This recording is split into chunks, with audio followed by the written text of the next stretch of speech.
Bonjour à tous, je suis Damien pour la chaîne de podcast Parlons Zen et je suis aujourd'hui avec Billy. Bonjour Billy. Bonjour Damien. Bonjour, bonjour. Alors aujourd'hui nous allons parler d'un sujet complet et complexe, j'ai envie de dire, qui est la quête de sens. Bien sûr c'est un sujet qui toi te touche depuis quelques années je crois maintenant. Avant toute chose, est-ce que tu peux faire une petite présentation s'il te plaît de toi? Oui, bien sûr. Alors, moi, c'est Billy, j'ai 33 ans et j'habite à Paris. Voilà, en quelques mots, très rapidement. D'accord, très bien. Est-ce que, on va commencer avec la première question directement. Quand tu parles de quête de sens, qu'est-ce que tu entends par là, la quête de sens? Bah, la quête de sens, c'est vrai que c'est assez vague. Alors, peut-être ma façon de la voir très personnellement, c'est quelque chose, c'est une question euh, très personnelle euh, qui permet de trouver en fait de la substance dans ce qu'on fait, en fait, de trouver du sens. Mhm. Alors, c'est assez, ouais, ce mot en français est tellement polysémique que j'aime bien le mot meaning en fait en anglais effectivement.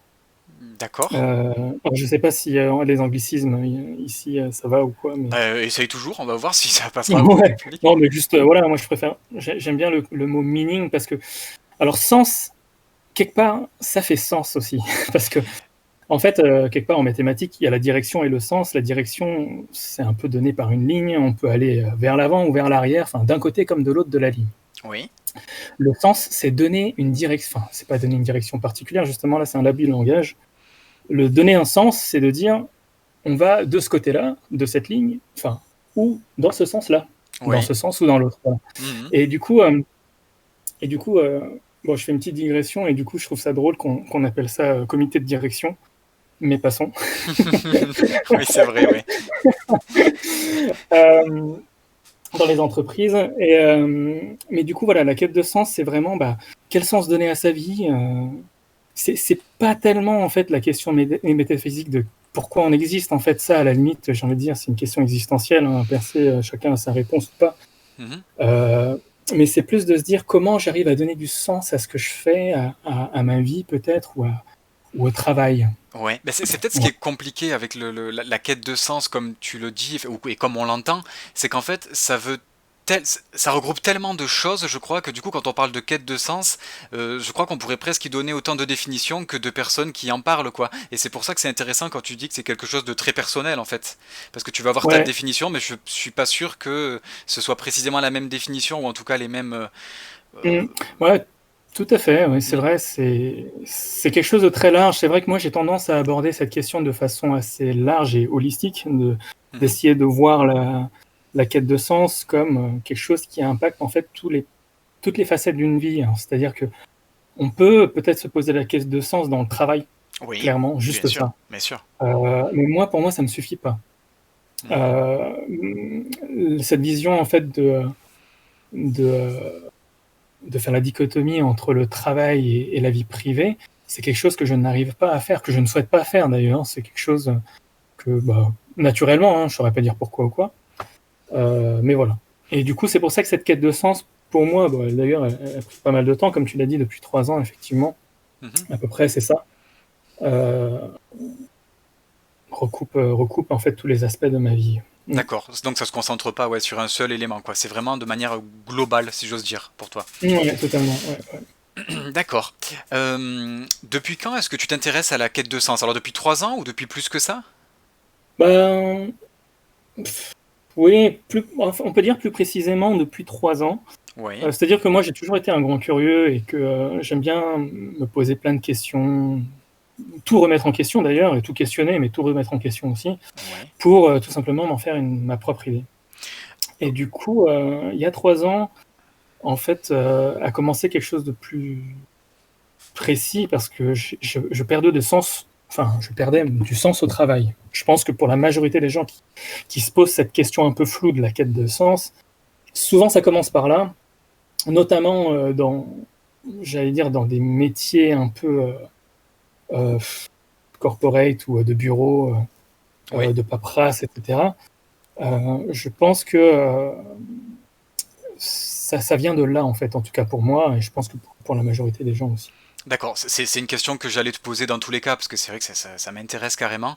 Euh, dans ta situation personnelle, ça serait donc le travail, le monde du travail, et donc le métier que tu occupais il y a environ 3 ans, si je comprends bien, Ouais, qui tout à t'ont fait. amené à te questionner là-dessus, d'accord.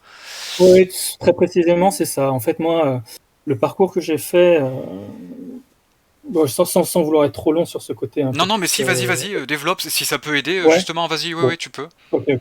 Bah, en fait, moi, voilà, j'ai grandi en région parisienne, en banlieue parisienne.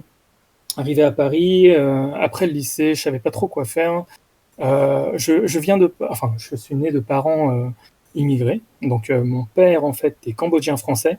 Mhm. Il a connu, du coup, bah, il était à l'époque encore au Cambodge quand la guerre a éclaté. Et ma mère, elle est hongkongaise. D'accord. Et moi, je suis né en France. Donc, gros milkshake culturel. Et du coup, moi, j'ai tenté médecine. À l'époque, clairement, hein, j'avais les cheveux teintés en vert, j'étais punk rock à fond, j'en avais rien à battre. Je Mhm. sortais du lycée, je savais pas quoi faire. Et je me suis dit, bon, je vais faire médecine comme tout le monde. Et ensuite, du coup, je suis arrivé en pharma parce que je me suis dit, bah tiens, médecine, ouais, bof, je le faisais un peu pour le cliché, pour les parents, entre guillemets. Et du coup, j'ai réussi à sortir tant bien que mal avec un double diplôme en assurance qualité, un master. Mhm. Et je suis rentré dans la vie du travail comme ça, j'avais quoi, 27 ans, quoi. L'horreur, du coup, enfin l'horreur. C'était plutôt l'excitation au début, j'étais vraiment avec plein d'anticipation par rapport au monde du travail, enfin, D'accord, ouais. ça a été un choc, en fait, quand t'es arrivé dans le monde du travail. Ouais, c'est-à-dire que autant au début, je m'épanouissais parce que j'avais plein de trucs à apprendre. Alors tant que j'ai des trucs à apprendre, tout va bien en fait. Avec moi, ça dure jamais trop longtemps. Mhm. Donc en fait, par rapport à ce premier job où je faisais la danse du PowerPoint en fait, ça s'apparentait pas mal à un métier de bureau où tu présentais des chiffres et tu devais les présenter sous un bon angle et aux clients qui plus est. Alors tu es là, tu te dis bon, est-ce qu'on leur dit tout ce qu'il faut leur dire, mais c'est la relation client, c'est pas moi qui décide de ce qu'on doit leur dire, mais Mhm. et finalement, ce qui m'a redonné un second souffle au bout de 2 ans, je travaillais que 2 ans, mais c'était un poste de manager où je manageais des techniciennes et puis que je pouvais moi-même quelque part insuffler ma philosophie de la qualité, parce que moi l'assurance qualité, le management de la qualité, c'est ce que je faisais, Mhm. c'était mon dada. Euh, et surtout en fait transmettre, enfin quelque part être tout seul devant un écran dans mon coin. Et Donc ça c'est, c'est oui, cet pardon, aspect-là vas-y. qui t'intéressait. Non, non, c'est plus cet aspect-là qui t'intéressait que de simplement être derrière un PC à faire Bah, des il me fallait PowerPoint. juste, ouais, il me fallait juste quelque chose de nouveau quoi. C'était vraiment juste, il fallait que j'avance quoi, que je change de job parce que j'en pouvais plus de faire tout le temps la même chose. Et du coup c'est pareil en fait. Et là en fait ce nouveau taf, bah, au bout d'un an en fait la même chose m'a frappé en fait. Quelque part une sorte de perte de sens. Alors, il faut dire que les conditions de l'entreprise et les conditions de travail et de l'équipe, c'est un tout aussi. Hein. Il y a une sorte de ras-le-bol général qui fait qu'on se dit non, mais est-ce que je suis bien à ma place? Est-ce que ce que je fais a du sens en fait? Et plus je me posais des questions, Mhm. en plus en étant dans un mood particulier, peut-être pas super positif, eh ben, c'est là où je trouvais de plus en plus de réponses négatives en fait à cette question, est-ce que je suis là où je devrais être quoi? Est-ce que je suis en train de faire quelque chose qui m'apporte du sens en fait? Du coup, il y a une question qui me vient à l'esprit, c'est est-ce que tu as pu observer tes collègues de travail dans les différents Ouais. emplois que tu as occupés, et est-ce que tu penses que eux, comme toi, ils sont ou ils étaient, je ne sais pas, également en recherche d'un sens à ce qu'ils faisaient, ou est-ce que c'était métro, boulot, dodo, et où finalement leur vie n'était peut-être pas plus facile que la tienne? Où est-ce qu'ils en étaient par rapport à la quête de sens, tu crois? Oh, écoute, c'est une très très bonne question. Alors peut-être que tu ne le sais Je, pas, hein. Moi je te pose la question, peut-être que tu n'en sais rien. Enfin, dis-moi, non, hein, je sais encore, pas. clairement, ça c'est le début de ma réponse. Je n'en sais rien. D'accord. Je n'ai pas la prétention d'être télépathe, mais par contre, effectivement, ce que je ressens, par contre, là, ça, je peux le partager. J'avais effectivement des collègues assez proches de moi dans ce milieu-là. Quelques-uns sont devenus mes amis d'ailleurs. Euh, et j'ai envie de dire que il y en a toutes les catégories. Alors, j'en vois certains qui se posent la question, mais mais qui peuvent pas faire autrement. Et clairement, j'ai envie de dire, euh, une des choses sur lesquelles, quelque part, j'aurais pu commencer par rapport à cette quête de sens, c'est de se dire que de pouvoir se poser cette question-là est un luxe. Oui. Et, et ça, c'est quelque chose qu'il faudrait que, ouais, peut-être qu'on aborde un peu après, lorsque j'aurai fait le tour de cette question-là d'abord. Mhm. Mais, mais je pense que voilà, j'étais face à, enfin, je travaillais au quotidien avec des gens qui n'avaient vraiment pas, euh, j'ai envie de dire, les moyens de se poser cette question-là, parce qu'effectivement, bah, comme tu le dis un peu, il y a un peu cette boîte de Pandore en fait quand tu es au travail et que tu te poses cette question et que t'es pas dans le bon mood, forcément ça va t'amener à te poser énormément de questions anxiogènes Mhm. et, et ouais, plutôt négatives. Et je pense que voilà, il y a des gens qui sont là, qui peuvent pas se le permettre dans le sens où bah, ils ont un pré-étudiant, je parlais de mon cas, mais ils ont un prêt immobilier, ils sont mariés, ils ont un enfant, ils ont tellement de choses à charge quelque part que le risque de perdre cet emploi est tellement angoissant que ça prendrait le dessus sur une éventuelle quête de sens. C'est là où je parle de luxe, c'est-à-dire que quand on reprend une sorte de pyramide de Maslow, bah voilà, Mhm. pouvoir se poser ce genre de questions, c'est déjà être dans un confort Mhm. nécessaire, enfin suffisant à ce qu'on se dise, bah voilà, ce que j'ai, ce que j'ai, la sécurité que j'ai, qui est d'avoir un toit et à bouffer, Mhm. pour moi et ma famille, et n'est pas en péril. Après, on peut faire ce qu'on veut.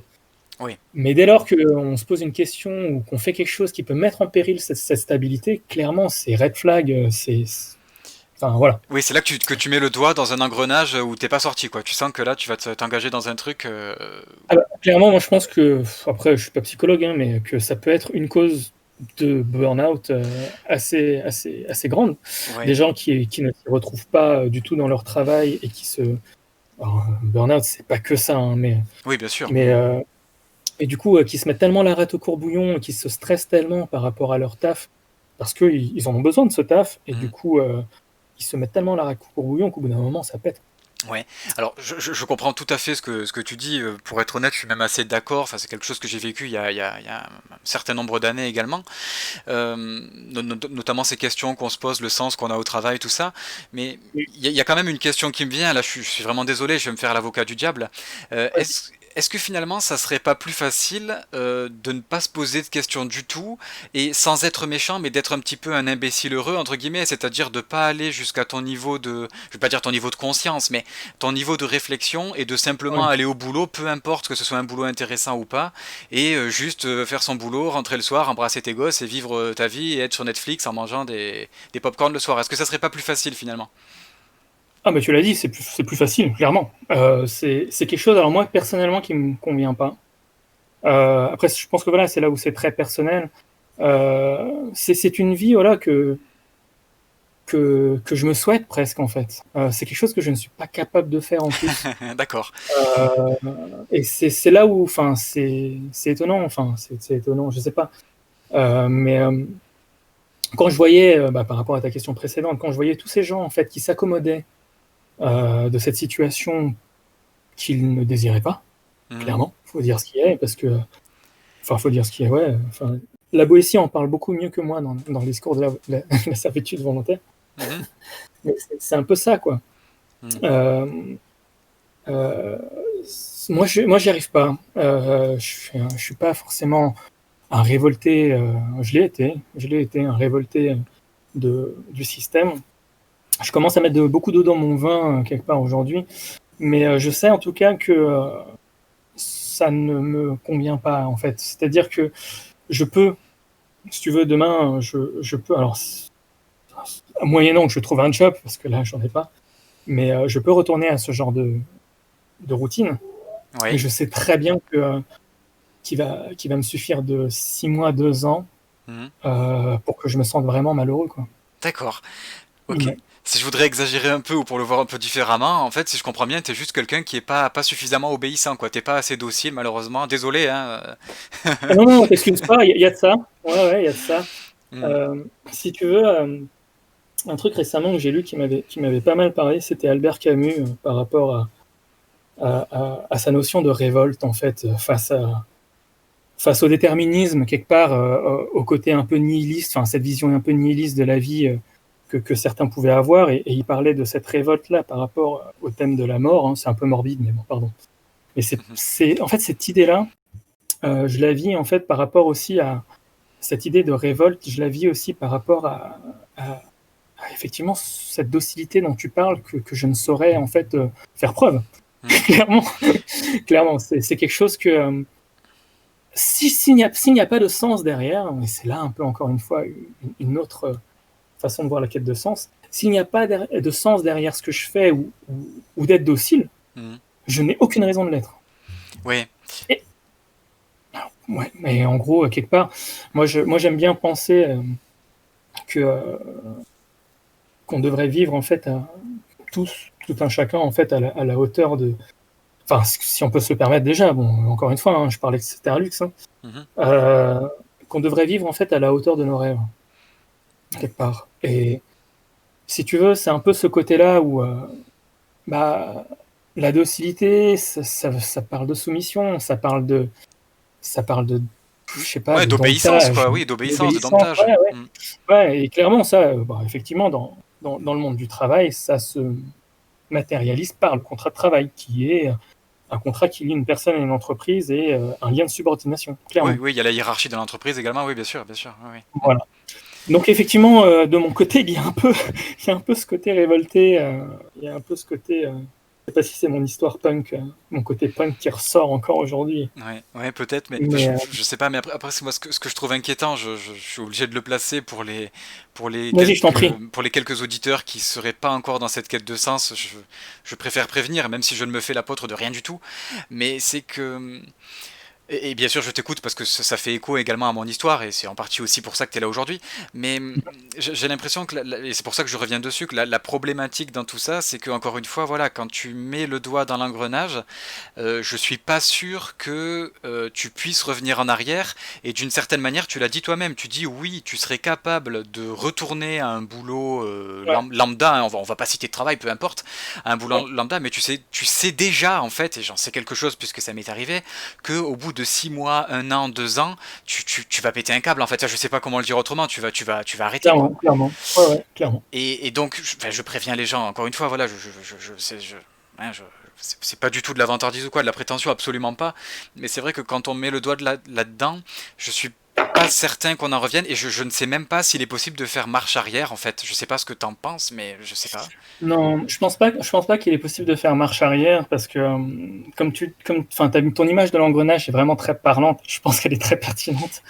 Parce que quelque part, tu mets le doigt et finalement, ça va te prendre le bras et tout le reste. C'est ça, c'est ça. Euh, et en fait, moi l'espoir que j'ai derrière ça et que je peux te partager aujourd'hui, c'est que après enfin, ces circonvolutions autour de la quête de sens, aujourd'hui, j'arrive à un point où, moyennant une reconversion, je sais que je vais trouver quelque chose de plus satisfaisant, Mhm, même si je sais que ça va en premier temps passer par du salariat.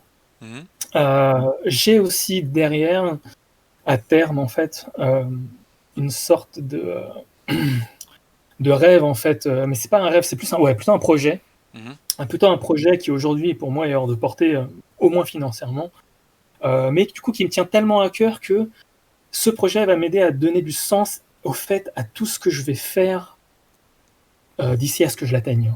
D'accord. Est-ce que Donc tu c'est veux là où, nous en parler de ce projet?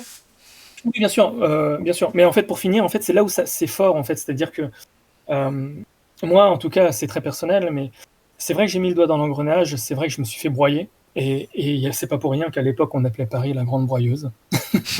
Euh, et je suis ressorti un peu en miettes, mais à force de réflexion, à force de rencontres euh, et de discussions, j'ai réussi au final à trouver quelque part quelque chose qui va me donner suffisamment de sens en fait pour continuer à avancer et même s'il le faut en fait à retourner à un travail de salariat quel qu'il soit, même vraiment quel qu'il soit, en me disant bah ce sera qu'un temps, tu vois. Oui. Du coup en fait ce projet ouais. Alors je dis ce projet, mais il y en a plusieurs. Mais le majeur en fait qui m'a redonné un peu un élan d'espoir, c'était en fait d'ouvrir un café. Alors ça paraît débile comme ça, mais c'est le concept en fait, c'est plus que du café, c'est en fait de former une sorte de communauté autour du café.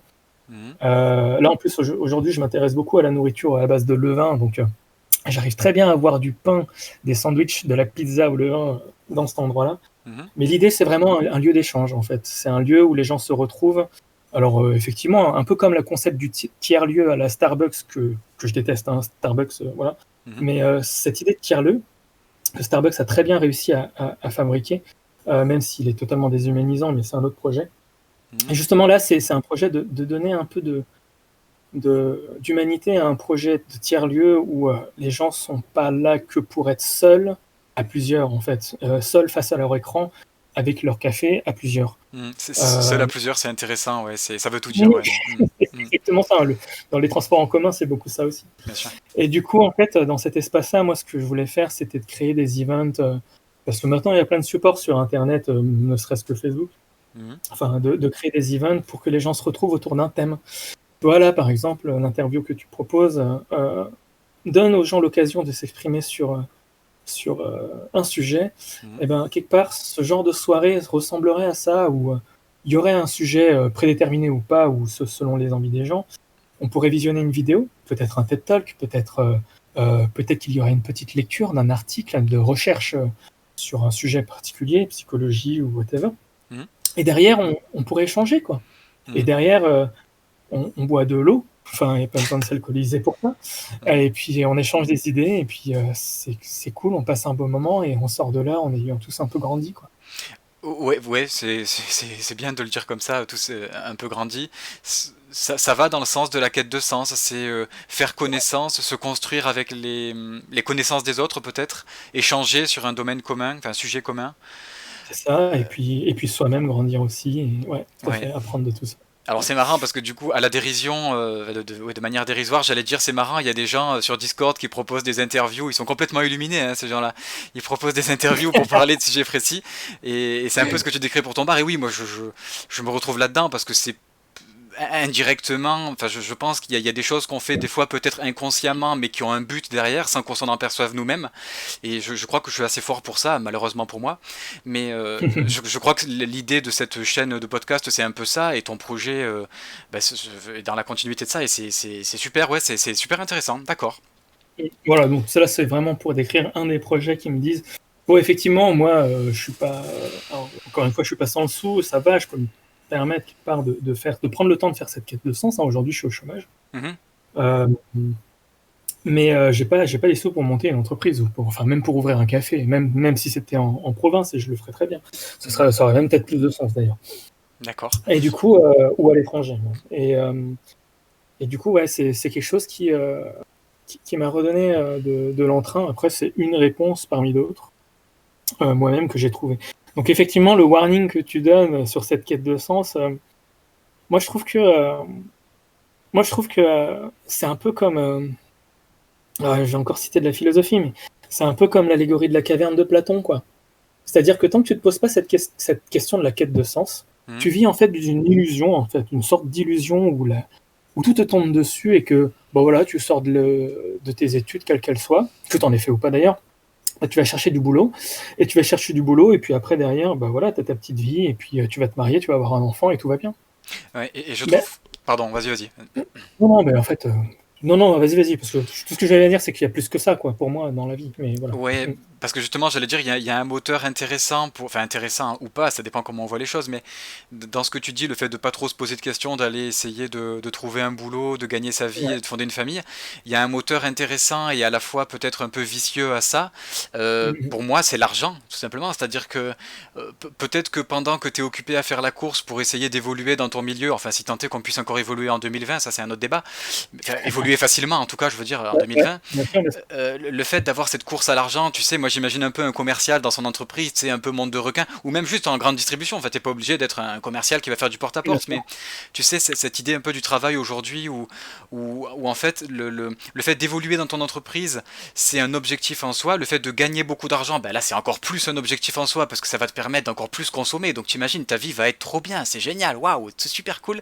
Et, Ouais, euh, et du coup, j'ai l'impression que des fois, cette quête de sens, eh ben, c'est comme si elle était peut-être artificiellement dirigés par un système qui nous dit, ben, tu vois, la quête de sens dans ta vie, ça va être d'essayer d'empiler le plus d'argent possible, parce que ça va te permettre de consommer beaucoup, et la clé du bonheur, c'est ça. Alors bien sûr, c'est ironique, hein, tout ce que je dis, Ouais, ouais. mais je Alors, pense que peut-être qu'en réalité, tout le monde a une quête de sens, mais que ouais. pour des gens comme nous, elle est dirigée vers quelque chose de, je vais pas dire de spirituel, mais qu'elle est dirigée vers quelque chose de peut-être un peu plus, peut-être réel, concret, et chez d'autres Mm, personnes, mm. on essaie de catalyser ça, voilà, c'est ça le mot que je cherchais, on essaie de catalyser ça dans la course à l'argent dans l'entreprise, Bien par sûr. exemple.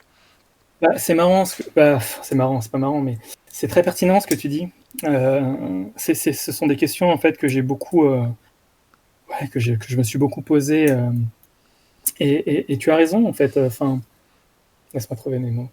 Mhm. En fait, ce que ça m'inspire, ce que tu me dis, c'est que il y a une citation que j'avais lue à un moment qui m'avait, parmi tant d'autres, qui m'avait un peu mis une claque, qui me disait que, mais en fait, si t'as pas de rêve, c'est pas grave, hein, d'autres gens en auront pour toi.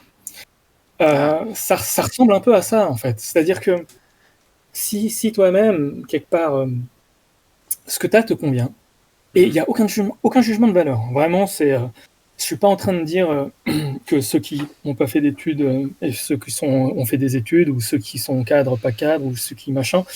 Euh, c'est vraiment, si ta vie telle que tu as aujourd'hui te convient, qui que tu sois, eh ben c'est très bien, c'est pas grave en fait. mhm, Euh, ce qu'il faut savoir, en fait, enfin, ce qu'il faut savoir, ce que j'ai réalisé, c'est que en naissant dans un pays, quelque part, tu nais avec des droits et des devoirs, en fait, tout simplement. Enfin, c'est quelque chose que, c'est débile, hein, mais il a fallu que je me pose la question à 30 ans pour réaliser ce genre de choses, alors que j'aurais bien aimé qu'on me l'apprenne au lycée, à l'éducation ouais, civique, ou je sais plus quoi, là, bref. mhm, Mais quelque part, tu nais dans un pays avec des droits et des devoirs.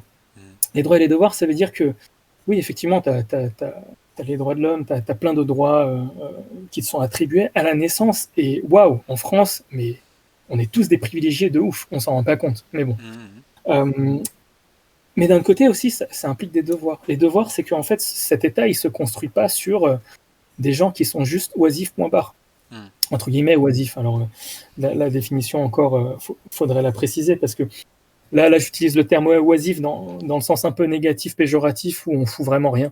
ouais, Parce que l'oisiveté, pour moi, c'est quand même beaucoup plus beau que ça, normalement, philosophiquement, où il est possible de produire des choses pas forcément mhm. à valeur ajoutée, comme l'entend le système, ou économiquement viable, entre guillemets, mais de la valeur, comme de la philosophie, de la poésie. Oui, produire des Enfin, idées, voilà. des connaissances, oui, de la poésie, Exactement. oui, oui, tout à fait, tout à fait. Exactement.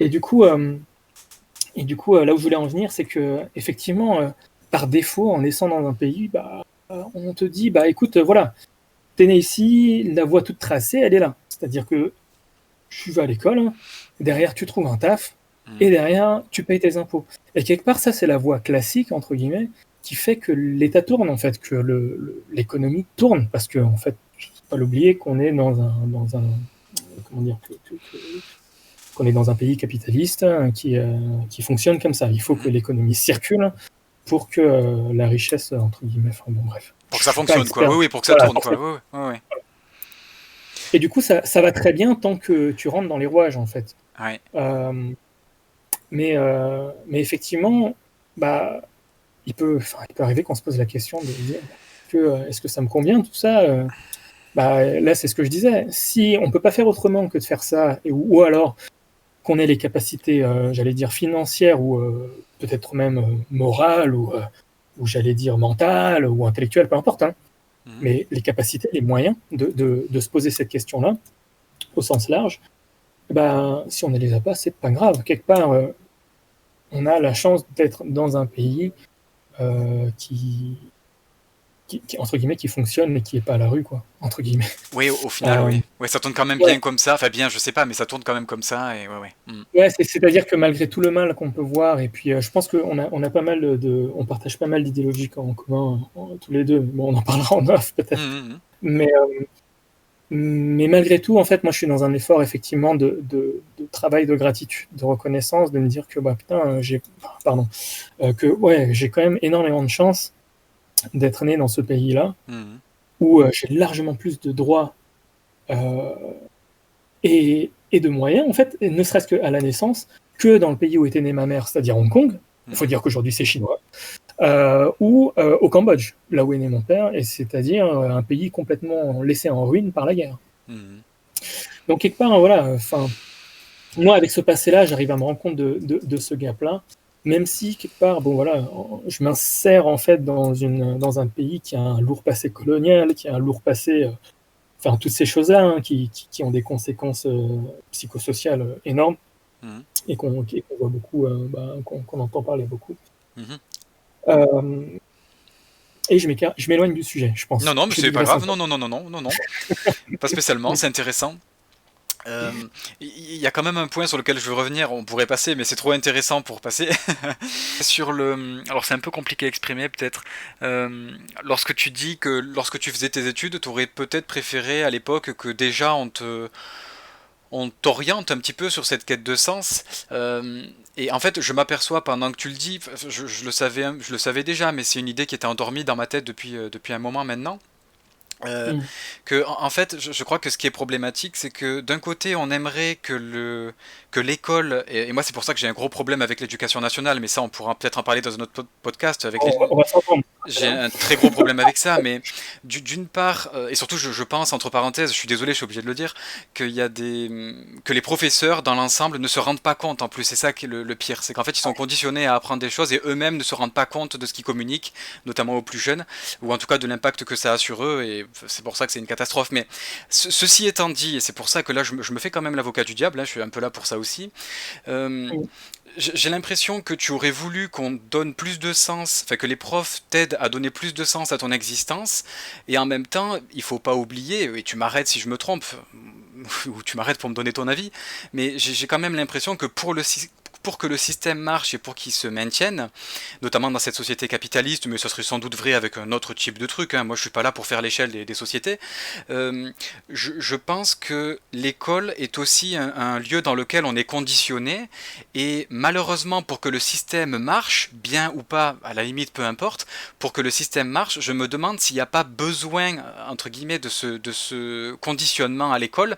Et donc c'est paradoxal, parce que ça veut dire qu'à la fois tu demandes à l'école de t'aider à être plus dans ta quête de sens, et à la fois il Ouais. faut que l'école te conditionne, parce que si l'école ne te conditionne pas, ça veut dire que tu vas te poser trop de questions, et que tu vas passer d'un Mm. boulot à l'autre, et que tu vas être moins productif. Tu vois ce que je veux dire? Finalement c'est un peu dérangeant en Clairement. fait, que tu te poses des questions.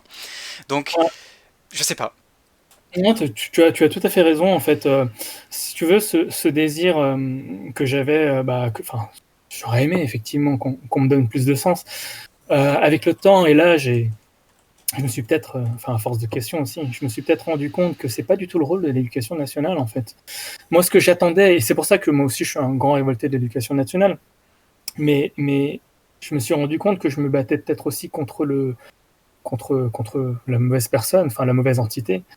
C'est pas le rôle de l'éducation nationale de faire des gens heureux. Enfin, attention, hein, enfin, Ouais, je dis ça ça. fait peur. Est-ce que tu dis attention, ça fait peur? Oui, ouais, ouais, clairement. Mais alors, après, c'est ma position très personnelle et je veux pas non plus qu'elle soit vue de façon trop, qu'elle soit prise de façon trop réactive ou de dire oh non mais qu'est-ce qu'il dit, etc. Non, non, mais très En bien. fait, Précise que ce c'est ta que, vision personnelle et c'est très bien, ouais, très bien. ce que je veux dire, c'est que l'école quelque part, enfin l'éducation nationale, elle a pour but. Alors, si on regarde la chose vraiment froidement comme un processus, c'est-à-dire voilà, processus industriel, comme il y a dans toutes les entreprises, etc., puisqu'au final, les États sont. Un État est une entreprise, une grande entreprise à gérer, quelque part, au final. Oui, oui, oui, bah, je suis assez d'accord, oui. Euh, on peut le voir comme ça, et effectivement, c'est une façon de le voir. Mhm. Alors, vu de ce filtre-là, bah, l'éducation nationale, elle est faite pour produire des gens qui consomment et qui paient des taxes. Ouais, et qui travaille, et oui, oui, bien sûr. Voilà, qui produisent entre guillemets de Mhm. la valeur qui doit circuler. Mhm. Euh, alors là où je vais être un peu plus rentrer plus dans le côté un peu froid et, et méchant, borderline conspirationniste, j'ai envie de dire, de la Mhm. chose, c'est qu'en fait, tant que tu consommes, enfin tant qu'on est des consommateurs et qu'on continue de consommer, mieux ça va en fait. Et comment on fait pour augmenter la consommation, même chez des populations de gens qui travaillent et qui travaillent et qui sont, comment dire, qui trouvent du sens dans leur travail, etc. Mhm. Bah, ça passe par les pubs, ça passe par la télé, ça Mhm. passe par les infos aussi. Alors, le cas le plus extrême qui existe pour moi se trouve aux États-Unis. Mhm. Je ne sais pas si tu as déjà regardé un Fox News ou un CNN, des Non. chaînes comme ça de news. Mhm. Je pense que ça ressemble un peu à BFM TV, voire en pire. Et c'est-à-dire que c'est des news qui te matraquent en fait euh, des visions négatives du monde, qui sont réelles, hein, on peut dire que Mhm. c'est réaliste, parce qu'elles existent. Et aux gens qui me disent non mais attends, je suis réaliste, le monde va mal, bah, j'ai envie de leur dire oui mais c'est une façon de voir le monde. Là tu ne vois qu'une facette en fait de la même pièce Oui. dont on parle, qui est Mhm. le monde. Mais le problème c'est que en ne voyant que cette facette là en fait c'est anxiogène, clairement. Il n'y a pas d'autre mot, enfin j'allais dire c'est démontré, hein. Oui, enfin il y a plein d'études psychologiques qui montrent enfin, que c'est anxiogène et que du coup bah, quand on est anxieux, notre cerveau il est un peu fait pour réussir à retrouver une zone un peu de confort. Et du coup, la zone de confort, c'est quoi? Bah, c'est bouffer. C'est la C'est consommation, quoi? quoi. Voilà, c'est ça. C'est bouffer, c'est faire le shopping, c'est sortir boire un coup, c'est de s'alcooliser un peu comme il faut pour oublier tout ça. C'est malheureux, hein? C'est intéressant. Alors, bon, déjà, si tu viens de m'apprendre qu'il existe une ou plusieurs chaînes qui sont pires que BFM TV, alors là, j'avoue que je suis tombé de ma chaise, déjà, premièrement. Euh, la question que je me pose, c'est qui regarde BFM TV? Et c'est vrai que, oui, oui, c'est vrai que parmi ceux qui regardent BFM TV que je peux connaître, même s'il y en a sans doute pas beaucoup, c'est vrai que je m'aperçois. C'est vrai que c'est une chaîne qui va diffuser, je crois, ça fait un moment que j'ai pas regardé, uniquement des informations négatives et qui, ça, par contre je le sais même d'aujourd'hui, a tendance à matraquer ces informations. C'est-à-dire Ouais. c'est ce matin il s'est passé ça dans tel endroit, je ne sais où dans le monde. Il y a 40 ans ça se serait passé pareil, sauf qu'on n'en aurait pas entendu parler parce qu'on n'avait pas les mêmes canaux d'information, mais ça se serait passé aussi, t'en fais pas. Et le côté matraquage fait très mal. Mm. Mais c'est vrai que je ne faisais pas forcément le lien, c'est intéressant que tu en parles, avec le côté ça génère une forme de dépression dans le cerveau des Ouais. gens et que donc pour combler cette pseudo-dépression, ils se disent bon bah allez ce soir on va aller manger un bon burger, ça va faire du bien, euh, C'est ça. dans je ne sais quelle grande chaîne de fast-food, et on va pas les citer, où on Ouais. va s'acheter, je sais pas moi, le dernier, bah, n'importe quoi, le dernier téléphone, enfin on va consommer quoi. Ouais, c'est ça. Alors, attention, moi, ce que j'ai envie de rajouter, en fait, une petite nuance par rapport à ça, c'est que moi, je vois tout de suite venir, alors j'en ai quelques-uns des amis comme ça, un peu conspirationnistes, qui sont là en mode, non, mais c'est voulu, c'est pour nous faire consommer, etc. Tu vois, ce genre de réflexion. D'accord. Euh, je, c'est un avis que je partage qu'à moitié, c'est-à-dire à moitié parce que derrière ça, alors moi, j'essaye, en fait, si tu veux, quand je décortique une question ou que j'essaye d'y trouver mes réponses à moi, j'essaye d'avoir. C'est pour ça que j'adore que tu fasses l'avocat du diable. J'essaye d'avoir les deux avis. Hmm. J'essaye de ne pas avoir qu'un pan en fait de la réponse et que de me quelque part ça c'est un nom, ce biais cognitif, c'est le biais de confirmation. En fait, c'est d'aller chercher uniquement les informations qui confirment Ah oui, ce bien que tu sûr, pensais déjà être vrai. tout à fait. Donc moi, j'essaie vraiment de façon assez consciente à aller à l'encontre de ça. D'accord. Et du coup, quand je me pose des questions en fait par rapport à ça, je me dis bah ouais, mais en fait, tu peux te dire que c'est voulu, etc. Et quelque part, tu n'aurais pas tort de dire ça. Mais, alors je dis, pardon, je dis tu, mais je parle à mon ami fictif Oui, oui, conspirationniste. oui. Mhm. Mais en fait, ce qu'on oublie de voir là, c'est que bah, BFM TV, pour ne citer que lui, c'est une entreprise qui a besoin de gagner sa vie. Elle gagne sa vie, enfin, d'exister. Pour exister, ce système BFM TV, voyons-le comme un système, hein. Ne voyons pas les gens qui sont à l'intérieur, qui ne sont que qui subissent un peu le système qui a été construit, entre guillemets, et qui est nourri Mhm. aussi.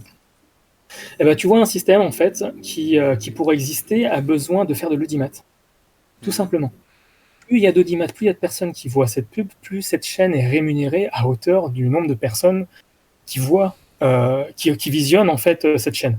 Alors, je Mhm. sais plus, hein, d'ailleurs, je dis ça comme ça, mais je sais plus si BFM TV a des, pardon, a des pubs ou pas. Franchement, là, je suis perdu, mais pour moi, la télé, généralement, ça a des pubs. Je Ouais, regarde plus la télé depuis 5 ans, hein, donc je suis plus du tout, je d'accord. suis plus du tout. Enfin, je regarde vite fait les news, mais encore c'est que d'un œil. Et du coup, ce que je veux dire par là, c'est qu'en fait, euh, quand tu couples la réflexion entre ce système télé qui a besoin d'audimat pour survivre, comme tout système, voilà, cherche à survivre et puis à progresser, à croître entre guillemets, c'est un peu le postulat de base sur lequel je réfléchis. Et Mhm. ben du coup, il veut créer plus d'audimat. Et ben qu'est-ce qui crée le plus d'audimat? bah, c'est tout ce qui court-circuite le cortex préfrontal des gens, en fait. C'est quelque part, c'est tout ce qui va parler directement, en fait, au cerveau reptilien, entre guillemets, des gens, en créant des émotions fortes, qui va faire que les gens vont être accros, en fait, à ce genre de news, parce qu'ils vont se dire, waouh, ouais, waouh, c'est fou ce qui se passe, ah, je savais pas, oh, dingue, putain. Et du coup, sous couvert de dire, ouais, j'ai de la chance, quand même, en fait, parce que je le vis pas, mais on se rend compte quand même que l'extérieur, le monde extérieur, c'est ça que donne comme vision, la télé donne une vision du monde extérieur très négative et très anxiogène et très, très délétère, en fait, pour les relations humaines, j'ai envie de dire. Oui, oui, bien sûr. En passant par là, en fait, tu as un cercle vicieux qui est nourri par tout simplement nous-mêmes, en tant que consommateurs de télévision. On nourrit un système qui, lui, a besoin de nous pour fonctionner, en fait. Et quelque part, c'est pas tant de dire qu'ils font exprès, quelque part, oui, parce que sans ça, ils n'existeraient pas. Mais de dire, de mettre la responsabilité ailleurs que chez soi-même, de dire non, mais moi, en fait, je choisis de pas regarder la télé ou je choisis de pas regarder BFM TV, plutôt que de dire ah ils sont mauvais, etc. Bah, c'est deux, pour moi, c'est deux façons d'agir différentes, en fait. Ouais, tu sous-entends qu'il y a quand même un partage des responsabilités. C'est pas juste BFM qui existe et qui enfonce les gens. C'est aussi parce que les gens regardent, alors d'une certaine Ouais, manière. clairement. Alors moi, c'est aussi mon postulat de base qui fait que ça m'arrive souvent aussi moi-même de faire l'avocat du diable, parce que je considère que dans toute chose, en fait, la responsabilité est toujours multiple. C'est pour ça que la question qu'on se pose aujourd'hui est complexe. Et elle est d'autant plus complexe que les facteurs sont multiples à considérer. Quand on regarde un problème aussi complexe, là, de société dont on parle, d'anxiété, de quête de sens, de télé et de consommation et de capitalisme et d'éducation, parce qu'on parlait d'un peu tout ça, ce serait trop facile de dire que quelqu'un, pour moi, ce serait trop facile, et je me trompe peut-être, de dire que y a quelqu'un qui tire les ficelles et puis nous, on n'y peut rien. Oui, oui, oui, c'est peut-être pas aussi facile finalement. Ouais, c'est le cas de le dire, ouais. Tu vois, et c'est là où moi j'ai envie de, c'est là où moi quelque part je me révolte. Je citais Camus tout à l'heure, face à ce côté qui paraît implacable en fait d'un système beaucoup plus grand et beaucoup plus massif qu'on ne saurait l'imaginer, et que face à ça, c'est un peu comme cette image qui a fait le tour du monde de ce monsieur avec qui venait de faire ses courses, une photo en noir et blanc sur la place de Tiananmen, qui est face à un tank, Ah oui, bien sûr, oui, oui, oui, bien sûr. tu vois. Mm. C'est un peu ça en fait, c'est-à-dire que ouais, je sais pas ce qu'il en est advenu cette personne. Je pense que malheureusement, il n'en reste que cette photo. Hein. Mm. Il n'a pas dû mourir de vieillesse. Mais ce que je veux dire, c'est que si on ne se bat pas contre ça, enfin quelque part se battre, c'est trop fort comme mot, mais c'est presque se battre contre soi-même en fait, cette quête de sens et toutes ces questions dont je suis en train de parler. Parce qu'effectivement, ce serait plus facile de pas me poser de questions, ce serait plus facile de rester devant la télé et puis de me contenter de ça, et puis derrière de bouffer un gros truc bien gras et bien sucré pour m'anesthésier le cerveau, parce que c'est ce que ça fait. Mm. Et que derrière, après on dort bien, et puis demain rebelote, quoi. Mm. Euh, ouais. C'est un combat contre soi, mais bon, je me fais encore l'avocat du diable. Je pense que je suis quand même assez d'accord avec toi dans ce que tu dis, mais ce qui me plaît pas, entre guillemets, c'est que c'est un peu comme si d'une certaine manière tu cherchais à déresponsabiliser peut-être, je pense pas que ce soit ce que tu fasses, mais je pense que tu cherches à équilibrer la chose, je crois. Ouais. En disant que c'est pas uniquement la faute de BFM TV, mais c'est aussi parce qu'il y a des personnes sûrement très intelligentes qui regardent BFM TV. En fait, le problème il est là, et je suis assez d'accord. Mais Ah, Mais ce que je veux dire, c'est que je pense qu'il y a quand même une, sans vouloir faire trop le complotiste, mais je persiste à croire qu'il y a quand même une forme de manipulation quand BFM ou ceux qui sont au-dessus étudient le comportement des gens pour dire voilà, on sait que si on travaille avec eux sur le sans-sas, sur les motifs, moi j'appelle ça la partie du cerveau qui réfléchit pas, c'est assez rigolo, mais c'est la partie du cerveau qui n'est pas un cerveau en fait. Et, et qui fait qu'en effet, quand on n'a pas toutes ces connaissances, on a soif de ça, c'est-à-dire aller voir que ça se passe mal ailleurs et qu'au final, somme toute, notre vie elle est pas si mal, mais que l'extérieur est dangereux. Tu l'as très bien résumé. Je trouve que quand tu agis comme ils agissent BFM TV ou de la même manière lorsque tu vas au magasin et lorsque tu as des produits qui sont beaucoup plus sucrés que ce qu'ils devraient être et que en réalité s'ils sont sucrés c'est aussi pour te pousser à consommer parce qu'on sait maintenant et c'est pas que de maintenant d'ailleurs qu'il y a quelque chose d'addictif dans le sucre et que les gens vont racheter tes Ouais, produits si tu les sucres. tout à fait. Oui, on a beau dire qu'il y a une forme de résistance, on a beau dire que les gens ne devraient pas regarder ou les gens ne devraient pas consommer, mais je pense qu'il y a quand même une forme de manipulation qui fait que euh, comment dire, disons que le système n'est pas tellement notre ami en fait avec une telle vision des choses. C'est-à-dire qu'on travaille exprès sur tes faiblesses finalement pour en abuser. Et ben oui, tu peux choisir de pas regarder et tu peux choisir de pas aller manger des sucreries au magasin, mais tu le fais parce que tu n'es qu'un homme, si j'ose dire finalement, ou tu vas le faire peut-être moins que les autres, mais tu risques de le faire un petit peu quand même. Et donc je, il y a un équilibre à trouver. Voilà, je suis ni trop pro pour l'un, pro pour l'autre, mais je pense qu'il y a un équilibre à trouver. C'est juste ce que je voulais ajouter pour pas. Voilà, parce que je me sens un peu dérangé quand tu dis que finalement c'est vrai que c'est aussi aux gens de pas regarder, et c'est vrai, tu as raison, je peux pas vraiment te contredire. Mhm.